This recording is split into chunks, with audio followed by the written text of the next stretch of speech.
മാംഗല്യം. രചനാവതരണം നന്ദു കൃഷ്ണ. നിന്നെ വല്ല പൊട്ടനും കടിച്ചോ കൊച്ചേ?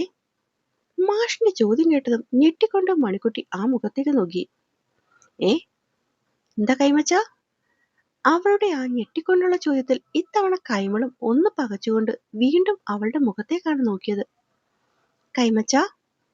അവൾ ഒന്നുകൂടി വിളിച്ചതും ഇത്തവണ ആ പിടപ്പ് മാറി കൈമൾ അവളെ ഒന്നുകൂടി നോക്കി. അച്ഛൻ പറഞ്ഞത് ഞാൻ കേട്ടില്ല. എന്തായിരുന്നു? എന്താണ് അദ്ദേഹം ഉദ്ദേശിച്ചത് എന്ന് പറയാത്തതുകൊണ്ട് തന്നെ പെണ്ണ് പിന്നെയും പറഞ്ഞു. നീ കേൾക്കില്ല. അല്ലെങ്കിൽ തന്നെ വൈകുന്നേരം ക്ഷേത്രത്തിൽ നിന്ന് നീ വന്നതിന് ശേഷം ഒരുമാതിരി നിലാവത്തഴിച്ചുവിട്ട കോഴിയെപ്പോലെയാണ് നിന്റെ പെരുമാറ്റം അത്രയും. എന്താ കൊച്ചേ, അവിടുന്ന് വല്ല ചാത്തനും നിന്റെ ദേഹത്ത് പിടിമുറുക്കിയോ? അയാളുടെ ആ ചോദ്യം കേട്ടതും പെണ്ണ് പെട്ടെന്ന് എന്തോ ഓർത്ത് ഞെട്ടിയ പോലെ വെപ്രാളപ്പെട്ടുകൊണ്ട് അയാളുടെ മുഖത്തേക്ക് ഒന്ന് നോക്കി. ടേബിളിൽ ഇരുന്ന് വെള്ളമെടുക്കാൻ വന്ന ഹരിയുടെ അവസ്ഥയും അയാളുടെ ആ ചോദ്യത്തിൽ ഏതാണ്ടൊക്കെ അതുതന്നെ ആയിപ്പോയി. മനഃപൂർവ്വം ആയിരുന്നില്ല അവളിലെ ആ പിടുത്തം. പെണ്ണ് പൂവ് വെക്കാൻ സമ്മതിക്കാത്തതുകൊണ്ട് അവളെ പിടിച്ചു നിർത്തുക എന്ന് മാത്രമേ ആ നിമിഷം കരുതിയുള്ളൂ. പക്ഷെ അവളുടെ തിടുക്കപ്പെടലിൽ തന്റെ കൈകൾ അമർന്നുപോയത് അവളുടെ ആ ആലില വയറിലാണ്. തന്റെ സ്പർശം അറിഞ്ഞതും ഒരു നിമിഷം ശ്വാസം പോലെ നിന്നുകൊണ്ട് അവൾ തന്റെ വയറുള്ളിലേക്ക് ചുരുക്കിയതും അവളുടെ ആ നനുത്ത വയറിന്റെ മൃദുലത ഇപ്പോഴും കയ്യിൽ അറിഞ്ഞെന്ന പോലെ ഹരിയുടെ വിരൽത്തുമ്പുകൾ പോലും ആ നിമിഷം ഒന്ന് വിറച്ചു. അതിനുശേഷം ഈ നേരം വരെ അവളുടെ മുഖത്ത് നോക്കാനോ അവളെ കാണാനോ പറ്റുന്ന പോലെയൊന്നും ഹരി നിന്നിട്ടില്ല. അവളും ഏതാണ്ടൊക്കെ അങ്ങനെ തന്നെ. സാധാരണ തന്റെ ചുറ്റുമുള്ളപ്പോൾ ഇടയ്ക്കിടെ കിട്ടിക്കൊണ്ടിരുന്ന ചായ പോലും ഇന്നും മെനയ്ക്ക് കിട്ടിയിട്ടില്ല. അതിന്റെ ഒരു തലവേദനയും അസ്വസ്ഥതയും നന്നായിട്ടുണ്ട്. എന്നിട്ട് പോലും അവളോട് ചായ ഉണ്ടാക്കി തരാൻ പറയാൻ പാകത്തിൽ എന്തോ തന്നെ കൊണ്ട് പറ്റുന്നില്ല.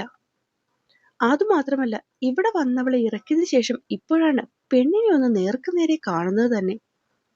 കുറച്ചു മുന്നേ ആഹാരം കഴിക്കാൻ വരുമ്പോൾ പോലും അവൾ ആദ്യമേ ഒക്കെ ടേബിളിൽ സെറ്റ് ചെയ്ത് വെച്ചിട്ട് അച്ഛനെ കൊണ്ടാണ് തന്നെ വിളിപ്പിച്ചത്. എന്നിട്ട് കുഞ്ഞു പെണ്ണുമായി അടുക്കളയിൽ പോയി നിന്നു. താനും നിർബന്ധിച്ച് അവളെ വിളിക്കാൻ പോയില്ല. അച്ഛന്റെ മുമ്പിൽ വിളറി നിൽക്കുന്നവളുടെ മുഖത്തേക്ക് ഹരിയുടെ കണ്ണുകൾ അറിയാതെ തന്നെ പലപ്പോഴും പോയി വന്നു. ക്ഷേത്രത്തിൽ പോയപ്പോൾ ഈ പെണ്ണ് വല്ലതും തലയിടിച്ച് വീണായിരുന്നോടാ? അപ്പം മാത്രമാണ് തന്റെ പിന്നിലവൻ വന്നു നിന്നിട്ടുണ്ടെന്ന് മണിക്കുട്ടി പോലും അറിയുന്നത്. അതുകൂടിയായത് പെണ്ണിന്റെ വെപ്രാളം പിന്നെയും കൂടി. ഹരി? കൈമൾ ഒന്നുകൂടി വിളിക്കേണ്ടി വന്നു അവന്റെ മറുപടി ഇങ്ങ് കേൾക്കാൻ. ഇല്ലച്ചാ, എവിടെയും വീണിട്ടില്ല. സാധാരണ താൻ ഇതുപോലെ എന്തെങ്കിലും ചോദിച്ചാൽ തിരിച്ച് ഒറ്റ പറയുന്നതിന്റെ നേരെയുള്ള മറുപടിയിൽ ഇത്തവണ കൈമളുടെ പുരികം ശരിക്കും അവർക്ക് രണ്ടുപേർക്കും നേരെ ഒന്ന് കൂർത്തു. എന്നിട്ടാണോ ഇവള് എന്റെ വയ്യാത്ത കാലിൽ തേക്കുന്നതിന് പകരം ഒരു പ്രശ്നമില്ലാത്ത ഇടതുകാലിൽ തൈലം ഇങ്ങനെ തേച്ചു പിടിപ്പിക്കുന്നത്? കൈമള് സ്വതവേയുള്ള സംശയത്തോടെ ചോദിച്ചതും പെണ്ണ് അക്കിടി പറ്റിയ പോലെ നാക്ക് കടിച്ചുകൊണ്ട് കുനിഞ്ഞിരുന്നു. അത് പിന്നെ കൈമച്ചാ. അവൾ വെപ്രാളപ്പെട്ടുകൊണ്ട് കൈമളിനെ നോക്കുന്നതിന്റെ ഒപ്പം തന്നെ അറിയാതെ ഒരു നോട്ടം ഹരിയിലേക്കും പോയി. മോൾക്ക് ഉറക്കം വരുന്നു തോന്നും. നീ പോയി കുഞ്ഞിനെ ഉറക്കാൻ നോക്കിയേ. തന്നിലേക്ക് എത്തിയ ആ ഒരൊറ്റ നോട്ടത്തിൽ അവളുടെ വെപ്രാളം അറിഞ്ഞവൻ പെട്ടെന്ന് അവളെ രക്ഷിക്കാനെന്ന പോലെ പറഞ്ഞു. അതുകൊണ്ട് തന്നെ അവിടെ നിന്ന് രക്ഷിക്കാൻ പറഞ്ഞ ഹരി പറഞ്ഞതും മറുത്തൊരു വാക്കുപോലും പറയാതെ ശ്വാസം വിലങ്ങി നിന്നവൾ ജീവൻ തിരിച്ചു കിട്ടിയ പോലെ ശ്വാസം ഒന്ന് ആഞ്ഞു നീട്ടിയെടുത്തുകൊണ്ട് അവിടെ നിന്നും അവനെ തിരിഞ്ഞൊരു നോട്ടം പോലും നോക്കാതെ ഓടി അടുക്കളയിലേക്ക് പാഞ്ഞു. അപ്പോ എന്റെ കാലിൽ തൈലം ഇനി ഇടുന്നില്ലേ? സാധാരണ അവൻ ഇങ്ങനെ എന്തെങ്കിലും പറഞ്ഞാൽ തൈലം ഇട്ടിട്ട് പോകാമെന്ന് പറയുന്നവളുടെ അടുത്ത് നിന്നും ഒന്നും മിണ്ടാതെയുള്ള ആ ഓടിപ്പോക്ക് കണ്ട് ഇത്തവണ വാ പിളർന്നു പോയത് കൈമൾ മാഷിന്റെ തന്നെയായിരുന്നു. അച്ഛന് കാലിൽ തൈലമിട്ടാൽ പോരെ, അത് അവള് തന്നെ ഇടണമെന്നൊന്നും ഇല്ലല്ലോ. ഒരിത്തിരി കലിപ്പോടെ പറഞ്ഞുകൊണ്ട് പെണ്ണ് ചൂടാക്കി വെച്ച തൈലം കയ്യിലെടുത്ത് അവൻ അയാളുടെ കാല് നല്ല ഭംഗിയിൽ തിരുമ്മി കൊടുക്കാൻ തുടങ്ങി. നിനക്ക് ഈ തൈലവും കുഴമ്പും ഒക്കെ അലർജിയല്ലേ? അവൾ വന്നതിന് ശേഷം ഇതൊക്കെ കൃത്യമായി എന്റെ കാലിലൊന്ന് പുരട്ടി തരാൻ തുടങ്ങിയത്. എന്നിട്ടിപ്പോ ഇന്നെന്താ നിനക്കൊരു മനംമാറ്റം?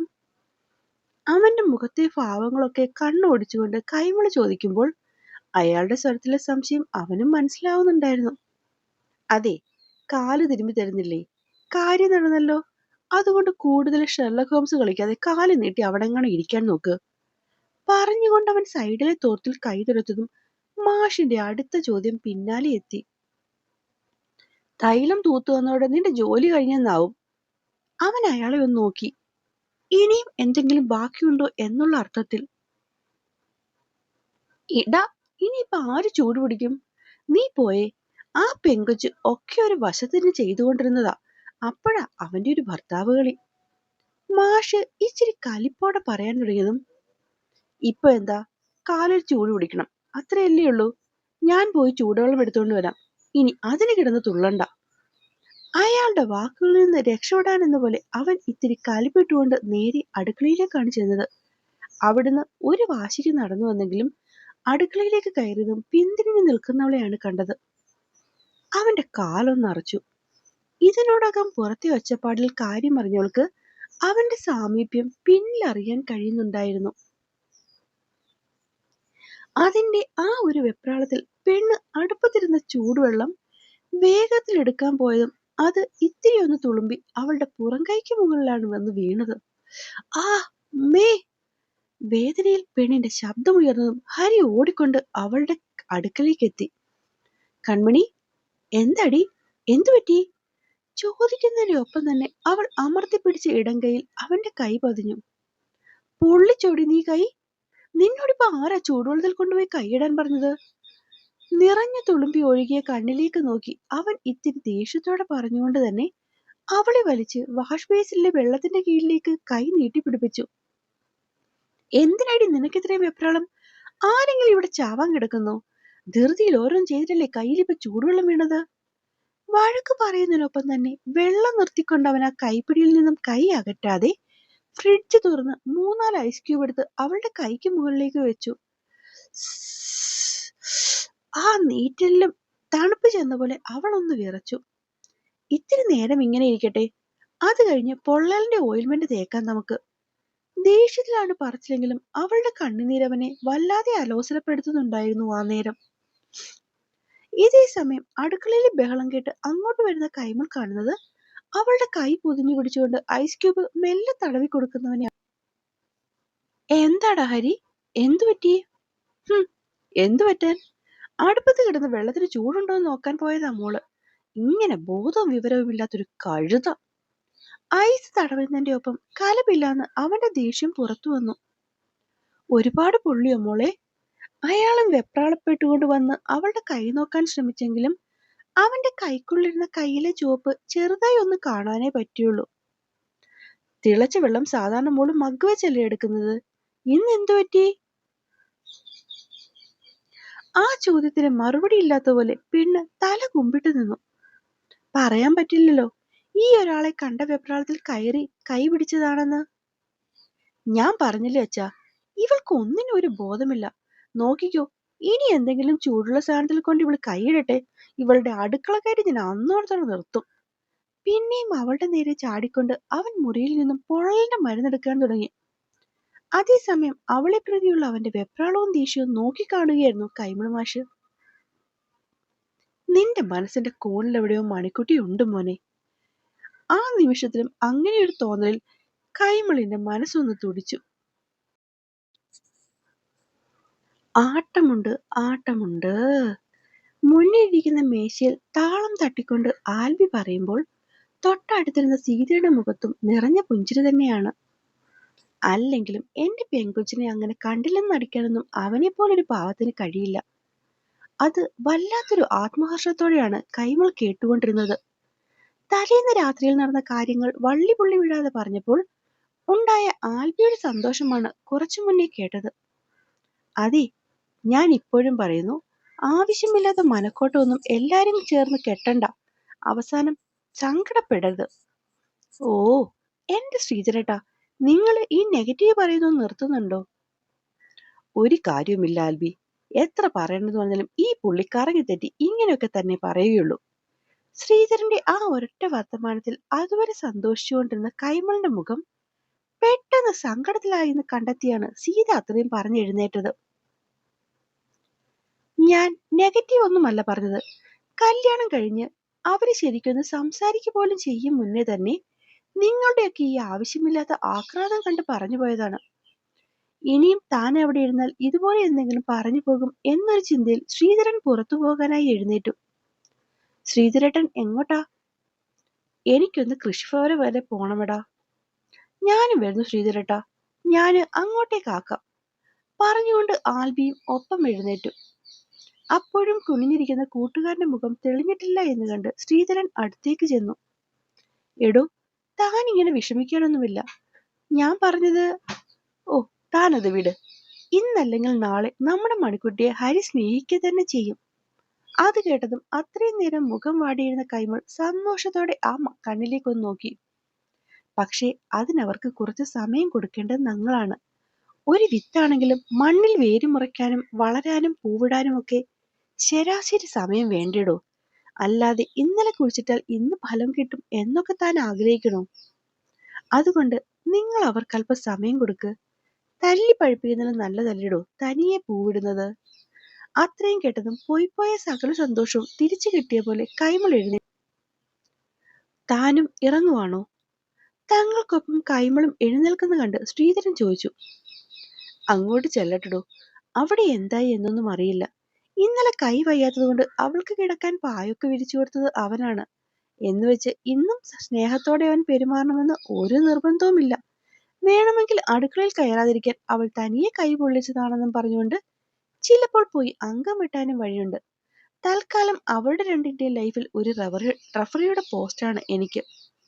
അത് കേട്ടതും ശ്രീധരനടക്കം എല്ലാരും ഉറക്കെ ചിരിച്ചുപോയി. കൈമളേട്ടൻ ആ പറഞ്ഞത് ശരിയാണ്. രാവിലെ മോന് അടുക്കളയിൽ കയറേണ്ടി വന്നു എന്ന് വെച്ചാൽ ഇന്ന് അവിടെ ശനിയായിരിക്കും. അതുകൊണ്ട് മാഷ് വേഗം ചെല്ലാൻ നോക്ക്. ആ, പെങ്കുച്ചന്റെ കൈ അത്രയ്ക്ക് വയ്യെങ്കിൽ ഇന്നത്തെ ആഹാരം മുഴുവനും ഇവിടെ നിന്നാക്കാം കൈമളേട്ടാ. ഇറങ്ങാൻ പോകുന്ന കൈമളിനോട് പറഞ്ഞുകൊണ്ട് സീത പിന്നാലെ ചെന്നതും ആൽബി അവരെ തടഞ്ഞു. അതെ, അവരുടെ വീട്ടിൽ ഫുഡ് ഉണ്ടാക്കിയില്ലെങ്കിൽ അതൊക്കെ ഉണ്ടാക്കാൻ മോനും മരുമോളും ഒക്കെ ഉണ്ട്. അവരെ അങ്ങോട്ടും ഇങ്ങോട്ടും കണ്ടറിഞ്ഞ് വേണ്ടതുപോലെയൊക്കെ ചെയ്തോളും. അതുകൊണ്ട് കൂടുതൽ സഹായിക്കാൻ വേണ്ടി ചെല്ലാതെ കൊച്ചുമോൾ ഇവിടെ ഇരിക്കാൻ നോക്ക് കേട്ടോ. അവന്റെ കളിയാക്കലിൽ പിണക്കം വന്നെങ്കിലും കാര്യം അവൻ പറഞ്ഞത് ശരിയാണല്ലോ എന്ന് ആലോചിച്ച സതി ഇത്തിരി പിണക്കത്തോടെ തലയാട്ടി. അങ്ങനെ കളിയും ചിരിയുമായൊക്കെയാണ് അവരെല്ലാം പിരിഞ്ഞത്. അതെ ശ്രീധരേട്ടാ, ഒരു പേഴ്സണൽ കാര്യം ചോദിച്ചോട്ടെ? വീട്ടിൽ നിന്ന് ഇത്തിരി വഴിദൂരം താണ്ടിയതും ആൽബി ഒരാമുഖത്തോടെ ചോദിച്ചു തുടങ്ങി. ബുള്ളറ്റിന്റെ സ്പീഡ് കുറച്ചവൻ സൈഡ് മിററിലൂടെ പിന്നിലേക്കൊന്ന് നോക്കി. സീതമ്മയെ കല്യാണം കഴിക്കുന്നതിന് മുന്നേ നിങ്ങൾ ആരെങ്കിലും പ്രണയിച്ചിട്ടുണ്ടോ? പലപ്പോഴും ഹരിയുടെയും മണിക്കുട്ടിയുടെയും ചെറിയ ചെറിയ കാര്യങ്ങളിൽ പോലും തങ്ങൾ സന്തോഷിക്കുമ്പോൾ ശ്രീധരൻ അവരെ എല്ലാവരെയും ഭയങ്കരമായി വിലക്കാറുണ്ട്. അപ്പോഴൊക്കെ മനസ്സിൽ വന്ന ചോദ്യമാണ് ഇന്ന് പിടിവിട്ട് ചോദിച്ചു പോയത്. അയാളൊന്ന് അമർത്തി മൂളി. എന്നിട്ടെന്താ അവരെ കല്യാണം കഴിക്കാതിരുന്നത്? എല്ലാ പ്രണയങ്ങളും പൂർണ്ണതയിലെത്തിയാൽ നഷ്ടപ്രണയത്തിന്റെ സൗന്ദര്യം എന്നത്തേക്കുമായി ഹൃദയത്തിൽ നിന്നും ഇറങ്ങിപ്പോയില്ലേടാ. അത്രയും പറഞ്ഞുകൊണ്ട് ശ്രീധരൻ മൗനമായതും കൂടുതലൊന്നും ചോദിക്കാതെ ആൽബിയും മുന്നിലേക്ക് നോക്കി തന്നെ വണ്ടി ഓടിച്ചു. എനിക്ക് സത്യമായി ഒന്നുമില്ല പൊന്നിന്റെ അച്ഛാ, ഇതൊക്കെ ഞാൻ ചെയ്തോളാം.